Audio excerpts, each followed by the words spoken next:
മാർക്സിൻ്റെ അഭിപ്രായത്തിൽ 3 model state ആണ് നമുക്ക് എക്സ്പ്ലെയിൻ ചെയ്യാനുള്ളത്.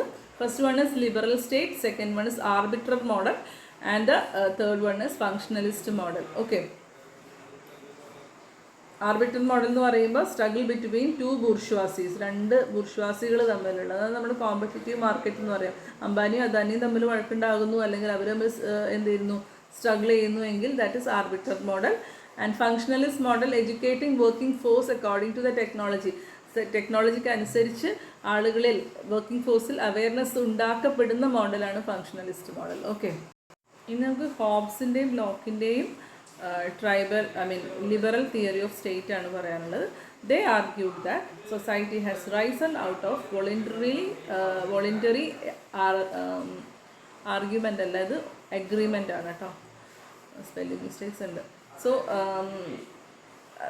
സൊസൈറ്റി എപ്പോഴും ഉദയം ചെയ്യുന്നത് ആളുകൾ സ്വമേധയാ അല്ലെങ്കിൽ സ്വന്തം ഇഷ്ടപ്രകാരം ചില കരാറുകളിൽ ഏർപ്പെടുന്നു. നിങ്ങൾ സോഷ്യൽ കോൺട്രാക്ട് തിയറി, റൂസോയുടെ സോഷ്യൽ കോൺട്രാക്ട് തിയറി ഒക്കെ പഠിച്ചിട്ടുള്ളവരാണെങ്കിൽ അറിയാൻ പറ്റും.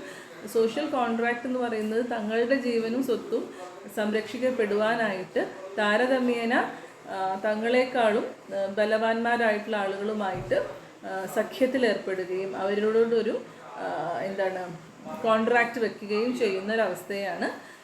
അത്തരത്തിൽ അങ്ങനെയാണ് സ്റ്റേറ്റുകൾ നിർമ്മിക്കപ്പെടുന്നത് എന്നൊക്കെയാണ് ഇദ്ദേഹം പറയുന്നത്. ഓക്കെ,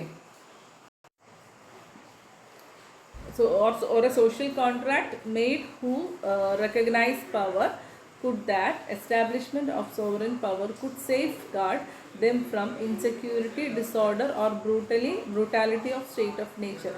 ഈ സ്റ്റേറ്റ് ഓഫ് നേച്ചർ എന്ന് പറയുന്ന കോൺസെപ്റ്റ് ഒക്കെ നമ്മൾ ചെറിയ ക്ലാസ്സുകളിൽ പഠിക്കേണ്ടതാണ്. ഞാൻ ഇതിനോട് റിലേറ്റഡ് ആയിട്ടുള്ളൊരു വീഡിയോ നമുക്ക് സെൻഡ് ചെയ്ത് തരാം. ഓക്കെ.